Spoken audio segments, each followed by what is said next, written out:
রাস্তার পাশ ঘেঁষে ছোটখাটো একটা কফি শপ।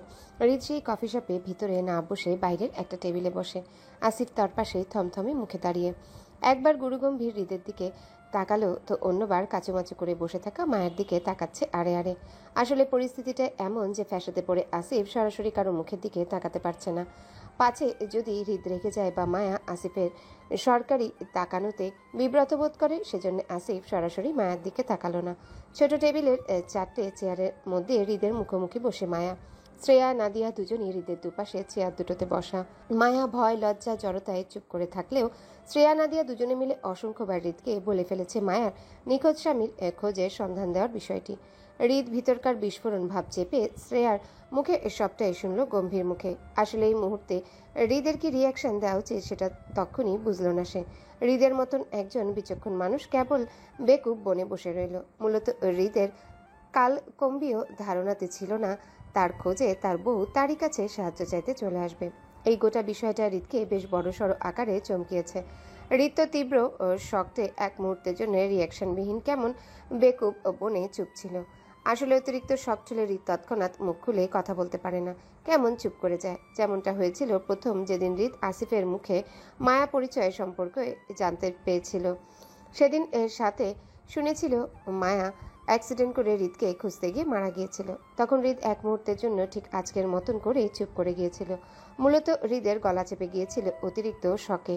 তবে সেদিন বইয়ের মৃত্যু সংবাদে হৃদ অতিরিক্ত টেনশনে হার্ট অ্যাটাক করলেও আজকের ব্যাপারটা হলো সম্পূর্ণ ভিন্ন। আজ তার টেনশন হচ্ছে না, বরং বইয়ের চোখে মুখে তাকে খুঁজে পাওয়ার জন্য যে ব্যাকুলতার ছটফট দেখছে সেটা হৃদকে পৈশাচিক শান্তি দিচ্ছে। হৃদ একটু সময় নিয়ে সুস্থিরে ফিরতে চাইলো, হলো তাই। অনেকটা সময় নিয়ে হৃদ গম্ভীর মুখে বসে থেকে শুধু শ্রেয়ার কথাই শুনল। কিন্তু অনড় দৃষ্টি তীর শুরু থেকেই তাক করা ছিল মায়ের উপর। মূলত হৃদ মায়ের ভয়ার্থ কাচুমাচু মুখটার দিকে তাকিয়ে থেকে শুরু থেকেই সবটা শুনল শ্রেয়ার মুখে। পুরো বিষয়টা ক্লিয়ার হতে হৃদ কেমন গা ছেড়ে হেলান দিয়ে বসলো চেয়ারে। বইয়ের টানে রাতে এসেছিল সে চট্টগ্রামে। সকালের দিকে ঘুমিয়েছিল বলে বইয়ের সাথে দেখা করতে পারেনি। এখন কাটকাট দুপুর, মায়ের পরীক্ষা শেষ। তার ভাবনা ছিল এখন মায়ের সাথে দেখা করার, কিন্তু তার আগে মায়া আগ বাড়িয়ে দেখা করতে আসে হৃদের সাথে, তাও নিখোঁজ স্বামীর সন্ধানে। গোটা বিষয়টায় অনাকাঙ্ক্ষিত ছিল হৃদের জন্যে। তাছাড়া তাদের দুজনের হুট করে বিয়েটা নিয়েও হৃদের মনে কিছু প্রশ্ন ছিল, কিন্তু হৃদ কখনো সরাসরি প্রশ্নগুলো মায়াকে করতে পারছিল না, কারণ হৃদের পরিচয়টা মায়ের কাছে ছিল না বলে। কিন্তু আজ মোক্ষম সুযোগ বুঝে হৃদ মায়াকে মনের জমানো প্রশ্নগুলো করতে চায়। জানতে চায় কেন সেদিন রাতে হৃদকে অসুস্থ অবস্থায় ফেলে সে পালিয়ে গেল, কেন সেদিন রাতের পর মায়া আর হৃদের খোঁজ করেনি, কেন হৃদের পরিচয়টা মায়া এখনো জানে না, না জেনে কিভাবে মায়া অপরিচিত হৃদকে বিয়েটা করে নিল সেদিন। তাছাড়া সেদিন রাতে হৃদ অসুস্থ থাকলেও মায়া সুস্থ ছিল, তাহলে সেদিন রাতে মায়া সরাসরি হৃদকে দেখার পরও এখনো কেন চিনতে পারছে না তাকে, কেন? যদি সেদিন রাতে স্বামীকে ছেড়ে পালিয়ে যাওয়ারই ছিল, তাহলে কেন এখন হুলুস্থুল পাকিয়ে এদিক ওদিক দৌড়াদৌড়ি করছে হৃদের তথ্যের জন্য? হৃদকে তো প্রথম দেখাই চিনে যাওয়ার কথা। যদিও হৃদের সেদিন রাতে হুঁশ ছিল না, তারপরেও সেদিন রাতে মায়াকে যতটুকু দেখেছিল, পরে তাদের দুজনার প্রথম দেখায় মায়াকে পুরোপুরি চিনতে না পারলেও সন্দেহ তালিকায় রেখেছিল মায়াকে, এই ভেবে যে এই মেয়েটাই হবে হয়তো সেদিন রাতে সেই মেয়েটি যার সাথে তার অনাকাঙ্ক্ষিত বিয়েটা হয়েছিল। হৃদ এই সন্দেহ বসে আজ এই পর্যন্ত আসলো, জানতে পারলো তার ধারণাই ঠিক ছিল। অথচ তার বউ সরাসরি তাকে দেখেও চিনতে পারছে না। এই বিষয়টিকে কেমন অদ্ভুত ঠেকলো হৃদের কাছে। সেজন্য মূলত হৃদ সুযোগ বুঝে এখন সকল প্রশ্নগুলো মায়াকে করতে চায়, কিন্তু তারপরও মায়াকে তার আসল পরিচয় আপাতত দিবে না সে। অন্তত বউ তার যতদিন না পর্যন্ত নিজে থেকে হৃদকে খুঁজে পাবে ততদিন। কপাল কুঁচকে হৃদ মায়ার দিকে তাকিয়ে প্রথম প্রশ্নটা করে বলল, কি এমন পরিস্থিতি ছিল যে স্বামীর মুখ দর্শন না করে সোজা বিয়ে করে ফেললেন? হৃদের স্বাভাবিক কণ্ঠের প্রশ্নে চট করে মুখ তুলে তাকালো মায়া। সবগুলো উৎসুক দৃষ্টি মায়ের দিকে তাক করা, সবাই প্রশ্নটার উত্তর চায় এমন। মায়া জড়তায় ইতস্তত বোধ করলো উত্তরটা দিতে। হৃদ তখনও মায়ের দিকে প্রহর দৃষ্টিতে তাকিয়ে। শ্রেয়া মায়ার ইতস্ততা বুঝে হৃদের প্রশ্নের উত্তর দিতে চেয়ে বলতে চাইল, আসলে ভাইয়া ওদের। টেবিলের উপরে হৃদের হাতটা ইশারায় শ্রেয়াকে দেখিয়ে থামিয়ে দিয়ে হৃদ শক্ত গলায় ধমকে বলল, তুই উত্তর দিচ্ছিস কেন? প্রশ্নটা কি তোকে করেছি? তুই ছিলি সেদিন রাতে ওর সাথে? হৃদের শক্ত গলায় দমে যায় শ্রেয়া। আগ বাড়িয়ে আর মুখ খুলল না সে। হৃদ যে শক্ত ধাঁচের মানুষ, দেখা গেল শ্রেয়া যদি আগ বাড়িয়ে মায়ের হয়ে উত্তর দিতে চায় তাহলে থাপ্পড় একটা আজ কপালে জুটবে নিশ্চিত। হৃদের ধমকে শ্রেয়া চুপ করে যেতে মায়া খানিকটা ভয়ার্থ হলো। কাচুমাচু করে রিনরিনিয়ে হৃদের প্রশ্নের উত্তরে বলল, আসলে সেই দিন রাতে ওই লোকটাকে আমার ওইভাবে দেখার সুযোগই হয়নি। নিজের পরিবারের লোকদের থেকে বিচ্ছিন্ন হয়ে আধা রাতে আমি পথ হারিয়ে দিশাহারা ছিলাম। লোকটাও অ্যাক্সিডেন্ট করে সেদিন রাস্তায় পড়েছিল, কপাল ফেটে ওনার মুখ ঢেকেছিল রক্তে। রাতে অন্ধকারে ঝড় ঝাপটায় যতটুকু দেখেছিলাম তাকে, সেটা আমার এখন আর অতটা মনেও নেই। তাছাড়া পরিস্থিতি এমন ছিল যে আমার ভাবনাতেও ছিল না লোকটাকে মনোযোগ দিয়ে দেখবো বলে। আমি ছোট মানুষ ছিলাম, তারপর পথ হারিয়ে একটা অ্যাক্সিডেন্টের মানুষকে নিয়ে ভয় পেয়ে গিয়েছিলাম। ওই লোকটার হয়তো সুগারের সমস্যা ছিল, সেই জন্য ঠিকঠাক দাঁড়াতে পর্যন্ত পারছিল না। ওই পরিস্থিতিতে লোকটার মুখ আমি কতটুকু দেখেছিলাম সেটা এই মুহূর্তে আমার মনে নেই। বিগত 2 বছর হয়েছে আমাদের বিয়ের, অনেকটাই সময় চলে যাওয়ায় ওই লোকটার মুখটাও আমি ভুলে গিয়েছি, এখন আর আমার মনেই নেই। তবে যতটা মনে আছে, লোকটা বেশ লম্বাটে আর বলিষ্ঠবান টাইপের ছিল। তাকে সামলাতে আমার বেশ হিমশিম খেতে হয়েছিল। মায়া কথাগুলো শেষ করতে হৃদের দ্বিতীয় প্রশ্নটা করলো। ফেস মনে নেই? তাহলে পরিচয়টা কেন নিলেন না? বললাম তো, পরিস্থিতি এমন ছিল যে আমার অত কিছু মাথায় আসেনি। মাত্র নবম শ্রেণীতে পড়তাম, বুদ্ধি খাটিয়ে কিছু করার মতো পরিস্থিতিতে ছিলাম না আমি। আর ভীষণ ভয়ও পেয়েছিলাম আমি। একটা অপরিচিত অসুস্থ মানুষকে নিয়ে আবারও কতগুলো অপরিচিত লোকদের মাঝে পড়লাম আমি। তারপর আবার সেই অপরিচিত মানুষগুলো আমাদের সাহায্যে আগেই প্রথমে আমার চরিত্রের দিকে আঙুল তুলে কেমন একটা হুমকি ধামকি দিয়ে এক প্রকার ভয় দেখিয়ে আমাদের বিয়েটা দিল। এতে আমি ভীষণ আতঙ্কিত হয়ে পড়েছিলাম। আর তাছাড়া আমার সাথে লোকটার, মানে যার সাথে আমার বিয়ে হয়েছিল, তিনিও তেমন সেন্সে ছিল না।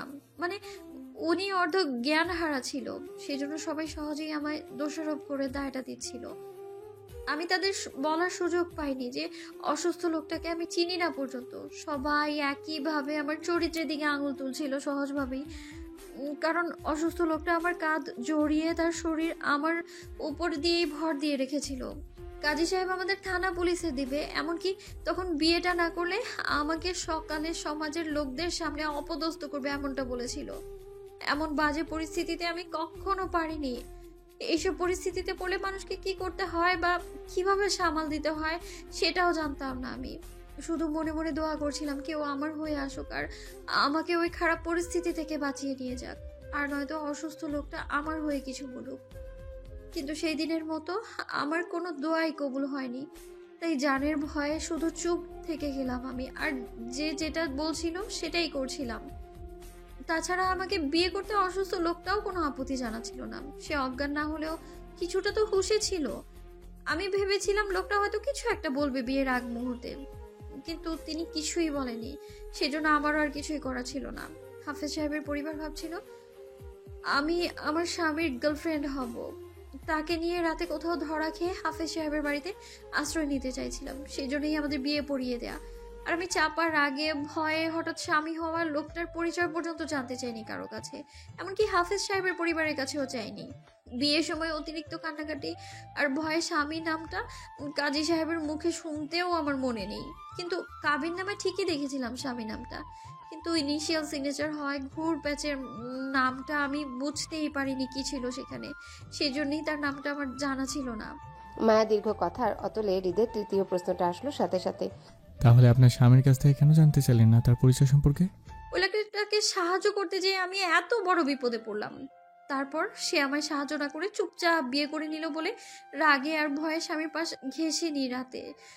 দূরে দূরে ছিলাম। সে রাতে হাফেজ সাহেবের বউয়ের ফোন থেকে আরিফ ভাইয়াকে কল করে শেষ রাতের দিকে আমি পালিয়ে এসেছিলাম সেখান থেকে, যেন লোকটা সকালে হুঁশে ফিরে আমাকে আর খুঁজে না পায় সেই জন্যে। চতুর্থ প্রশ্ন করে বলল হৃদ। তখন স্বামীর কাছ থেকে পালিয়ে বেঁচেছিলে, এখন কেন তার খোঁজ করছেন?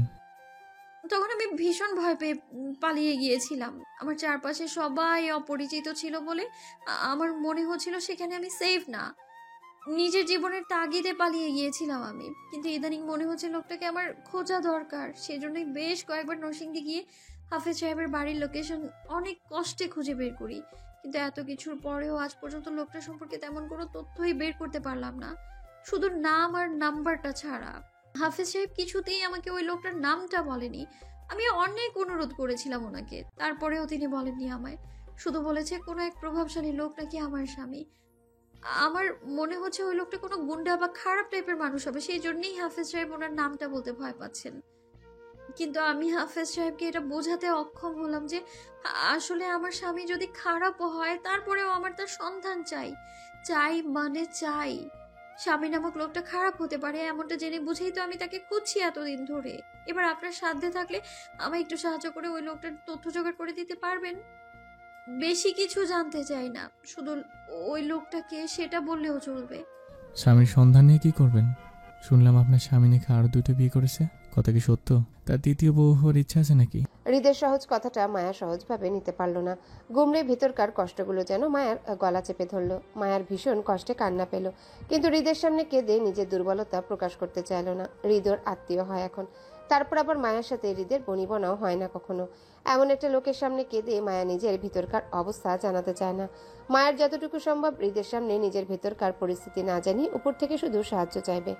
মায়ার স্বামীকে ঘিরে ওর মনের অনুভূতিগুলো প্রকাশ করবে না হৃদকে। যথাসম্ভব মায়ার স্বামীকে ঘিরে ভালোবাসাটা হৃদকে না বলে এড়িয়ে যাবে, কারণ মায়ের ভালোবাসাটা শুধু মায়ার অবধিই থাকবে। সেটা আর যাই হোক না কেন, মায়া অন্তত কোনো বাহিরের লোকের সাথে প্রকাশ করার চায় না। লোকটা যদি বিয়ে করে তো করুক, আমার কিচ্ছু যায় আসে না। আমার স্বামী চাই না, আর না তার বউ হতে চাই আমি। সংসার তো দূরেই থাক, কিন্তু তারপরেও লোকটাকে আমার চেনা লাগবে। অন্তত ডিভোর্সের জন্য হলেও আমার লোকটাকে লাগবে। ডিভোর্স না হলে আমি অন্য কোথাও বিয়েও বসতে পারবো না। আমাদের ধর্মে নেই বিবাহিত মেয়েদের স্বামী থাকা অবস্থায় দ্বিতীয় বিয়ে করা। এখন আমার ডিভোর্সের জন্য হলেও ওই লোকটাকে প্রয়োজন পড়বে। তাছাড়া আমি তো আর লোকটার জন্য সারা জীবন বসে থাকতে পারবো না। আমারও তো একটা জীবন আছে, কাউকে ভালোবাসার রাইট আছে আমার। সবচেয়ে বড় কথা হলো, আমাদের যে কখনো বিয়েটা হয়েছিল সেটাও তো ওই লোকটা প্রমাণ করতে পারবে না কখনো, আমি জানি এটা।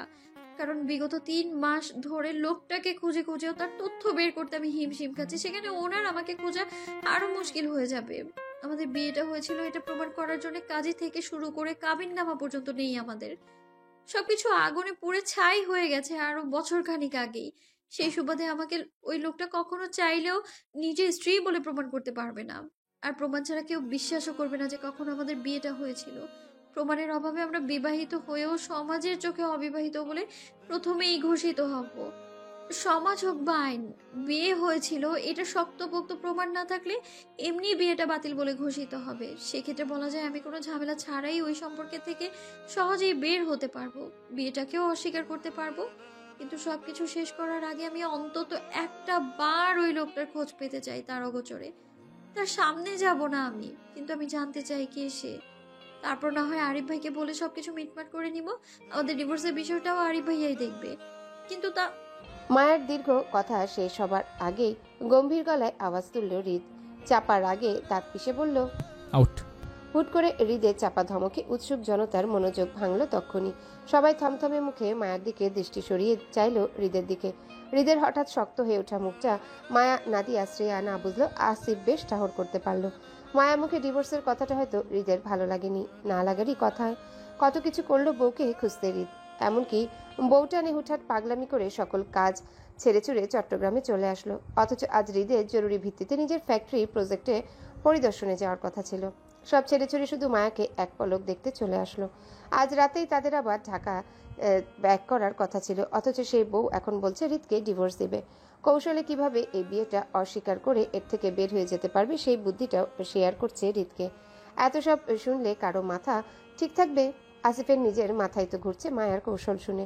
এবার হৃদ ভাই রাগের বসে মায়াকে থাপ্পড় না মারলেই হয়। পাবলিক প্লেসে আছে তারা, তারপর আবার দলের ছেলেরাও আশেপাশে দাঁড়িয়ে। বদনাম রটে যাবে মুহূর্তে হৃদ ও হৃদের বাবা নাহিদ খানের নামে। জেলা মন্ত্রীর ছেলে বলে কথা, বদনাম এমনি রটে যাবে রকেটের গতিতে। মন্ত্রীর ছেলে হৃদ খান এক কলেজের মেয়েকে রাস্তায় থাপ্পড় মেরেছে। এবার কেউ জানতে চাইবে না তাদের মধ্যকার স্বামী স্ত্রীর সম্পর্কটা। সবাই শুধু জানবে আদর্শ নাহিদ খানের ছেলে হৃদ খান এক নারীর গায়ে হাত তুলেছে। আসিফ ভয়ে কাচুমাচু করে হৃদের হাতের দিকে তাকালো। টেবিলের উপর রাখা হাতটা শক্ত মুঠোয় একটা কলম চেপে ধরা। হয়তো নিজের রাগ কন্ট্রোল করতে চেয়ে সেই কলমটার উপরই ছুট যাচ্ছে। বৃদ্ধা আঙ্গুলে অনবরত কলমের অটোক্যাপ চেপে চেপে শব্দ করে নিব ভিতরে বাহির করে। মায়া চট করে বুঝলো না হঠাৎ হৃদের মনোভাব পরিবর্তনের কারণটা। কেমন অবুঝ গলায় শুধালো, জি। হৃদ ফের একই ভঙ্গিতে দাঁত পিষল। আউট।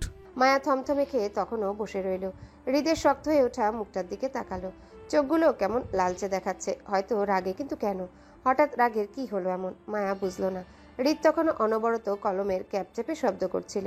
মায়া সেদিকে এক পলক তাকালো, তারপর আবারও চোখ তুলে হৃদের দিকে তাকাতে চোখাচোখি হলো হৃদের ক্রোধিত চোখ দুটোর সাথে, যেগুলো শুরু থেকেই মায়ের দিকে তাক করা ছিল। মায়া অপমানিত বোধ করে উঠে দাঁড়ালো। ও জানতো এই হৃদ খান মায়াকে আবারও অপমানিত করবে। শুধু শুধু শ্রেয়ার কথায় মজে মায়ার এখানে সাহায্য চাইতে আসাটাই ভুল হয়েছে। এই ঘাটতেরা লোক হৃদ খানের মুড কখন কোন রূপ নেয় বলা মুশকিল। এই ভালো তো এই সাপের মতন ফুস করে ওঠে। অসভ্য লোক, ক্ষমতার দাপটে অহংকারী হয়ে গেছে, মানুষকে অপমান করতে আর গায়ে বাজে না। মায়ার এখানে আসাটাই ঠিক হয়নি। মায়া চেয়ার ছেড়ে উঠে দাঁড়িয়ে খপ করে শ্রেয়ার হাত চেপে টেনে তুলতে তুলতে বলল, আমাদের এখানে আসাটাই ভুল হয়েছে শ্রেয়া। এই লোকের শরীর শুধু ক্ষমতার দাপটের অহংকারে ভরা। এই লোকের সাহায্য আমার লাগবে না। আমার সমস্যা আমি নিজেই সমাধান করবো, চল এখান থেকে। বলতে বলতে মায়া শ্রেয়াকে টেনে নিয়ে গেল নিজের সাথে। নাদিয়াও ততক্ষণে চেয়ার ছেড়ে উঠে ওদের সঙ্গে চলল। হৃদ তখনও মায়ার যাওয়ার দিকে রাগে দাঁতে দাঁত পিষে তাকিয়ে রইল। একইভাবে হাতে কলমটাও চেপে যাচ্ছে।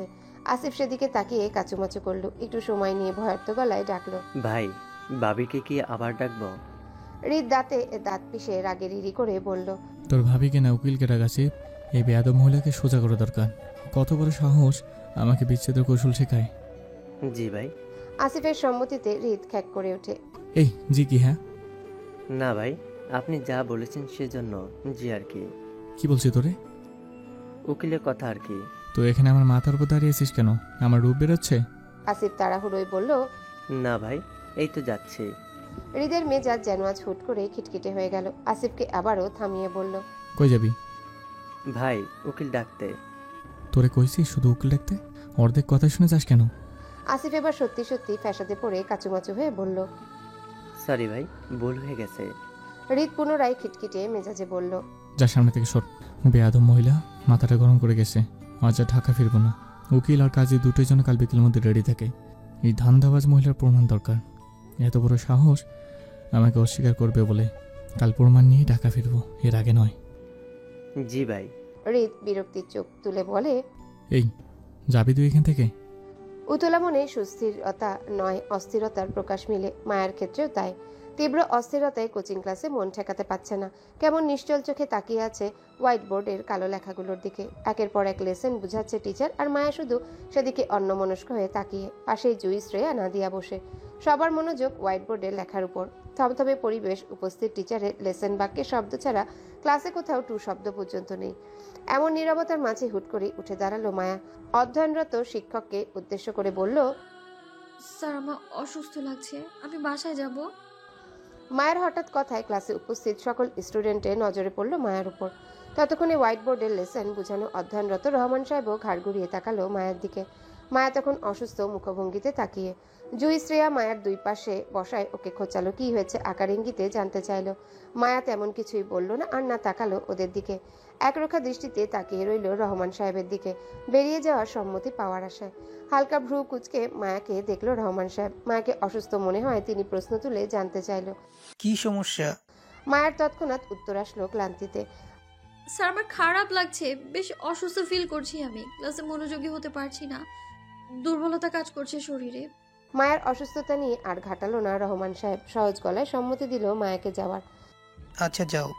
স্যারের পারমিশন পেতেই মায়া বই খাতা গুছিয়ে কাঁধে ব্যাগ চড়িয়ে বেরিয়ে এলো স্যারকে সালাম দিয়ে। জুই তখনও ক্লাসে বসে সন্দিহান দৃষ্টিতে মায়ের যাওয়ার দিকে তাকিয়ে। হুট করে মায়ের কি হলো বুঝতে পারল না সে। মায়া অসুস্থ হলে জুইকে কেন বলল না এতক্ষণ?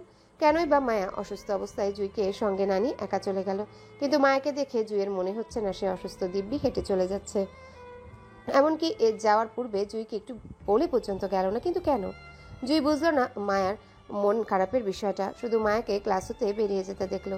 কোচিং ক্লাস শেষ হতে আরও 1 ঘন্টা বাকি। আপাতত 1 ঘন্টা জুই বাকি ক্লাসগুলো শেষ করে নিক, তারপর না হয় বাসায় গিয়ে জেনে নিবে মায়া আজ ক্লাস না করার কারণটি। এমনিতেও মায়ার হাবভাব ভালো না। বড় কিছু হওয়ার আগে বাসায় গিয়ে যেভাবে হোক আরিফের কানে তুলতে হবে বিষয়টি। ক্লাস পুনরায় কন্টিনিউ হতে জুই সেদিকে তাকিয়ে মনোযোগী হলো। মায়া ততক্ষণে কোচিং সেন্টারের বিল্ডিং হতে বেরিয়ে রাস্তায় নামলো। এদিক সেদিক তাকিয়ে হাঁটা ধরলো বাসার রাস্তার দিকে। আজ আর অটোরিকশা কিছু নিল না, কারণ সামনে ওর বিশেষ একটা কাজ আছে। আর এই কাজের জন্যই তো মায়া স্যারকে মিথ্যা বলে ক্লাস মিস দিল। আসলে মিথ্যা নয়, সত্যি মায়া অসুস্থ, তবে শারীরিকভাবে নয়, মানসিকভাবে। সেই মানসিক যন্ত্রণার জন্য মায়ার কোনো কিছুতেই মন ঠিকছে না। মায়া ফুটপাত ধরে হেঁটে হেঁটে রাস্তার মোড়ে আসলো। অনুসন্ধান চোখে এদিক সেদিক তাকালো। আজ দুপুরে তো হৃদের সঙ্গে মায়ের এদিকটায় দেখা হয়েছিল, এখন আসিফদেরও এদিকটায় কোথাও পাওয়া যাওয়ার কথা। মায়া হেঁটে আরও একটু সামনে এগোলো। আশেপাশে হৃদ বা আসিফ কাউকে দেখলো না। যে রেস্টুরেন্টে মায়া দুপুরে বসে হৃদের সঙ্গে কথা বলেছিল সেখানটায়ও হৃদ বা তাদের লোকদের দেখা গেল না। মায়ার হতাশায় বুক ভারী হলো। মনে মনে আরও একবার মায়া নিজেকে শুধালো। এই ভেবে যে তখন মায়ার ওইভাবে হৃদের কথায় রেগে গিয়ে রিয়েক্ট করা উচিত হয়নি। মায়া তো শুরু থেকে জানতো হৃদ খান যে তারা স্বভাবের, মায়াকেও অপছন্দ করে। এমন অপছন্দের মানুষকে সাহায্য করতে গিয়ে যে হৃদ খান মায়াকে একটু একটু অপমান করবে সেটা মায়ার মাথায় আগেই রাখার দরকার ছিল। তাছাড়া প্রয়োজনটা মায়ার ছিল, হৃদের নয়। তাই ব্যবহারে নমনীয়তা মায়ার মাঝে রাখা দরকার ছিল, হৃদ খানের কথায় রেগে না গিয়ে। ভুল হয়েছে মায়ার। সাহায্য মায়ার দরকার হৃদ খান থেকে। এখন মায়া হৃদ খানকে সরি বলে আবারও সুন্দর করে বুঝিয়ে বলবে মায়ার নিখোঁজ স্বামীকে খোঁজা কতটা দরকার। এই জন্য তো ক্লাস মিস করে হৃদের সঙ্গে দেখা করতে বের হলো সে। মায়া আবারও ঘাড় ঘুরিয়ে এদিক সেদিক তাকালো অনুসন্ধান চোখে। আশেপাশে কাউকে দেখতে না পেয়ে আরও একটু সামনে এগোলো। দৃষ্টি তখনও মায়া এলোমেলো হৃদকে খুঁজতে, কিন্তু হঠাৎই দেখা হলো সিনিয়র ভাই রাকিবের সঙ্গে। মূলত রাকিব রাস্তা পার হয়ে এদিকটায় আসছিল কোচিং সেন্টারের উদ্দেশ্যে, কিন্তু পথিমধ্যে মায়াকে দেখায় সে মত বদলিয়ে কোচিং সেন্টারে না গিয়ে মায়ার পথে এসে দাঁড়ালো। এগিয়ে আসতে আসতে মায়াকে কুশলাদি বিনিময় করে জানতে চাইল, ভালো আছো মায়া? অন্যমনা হয়ে হাঁটছিল মায়া। রাকিবের কণ্ঠস্বর পেয়ে চোখ তুলে তাকাতে দেখলো রাকিবের হাসি হাসি মুখখানা। মায়া অস্তিত্ব হলো। তারপরেও সৌজন্য বজায় রেখে অল্প হেসে বলল, হ্যালো বন্ধুরা, পরবর্তী পার্ট খুব তাড়াতাড়ি আসবে, তো সবাই অপেক্ষায় থাকো। আর চ্যানেলটি যারা এখনো সাবস্ক্রাইব করোনি তারা পরবর্তী পার্ট দেখার জন্য চ্যানেলটি সাবস্ক্রাইব করে রেখো। ধন্যবাদ সবাইকে, আমাদের সাথেই থেকো।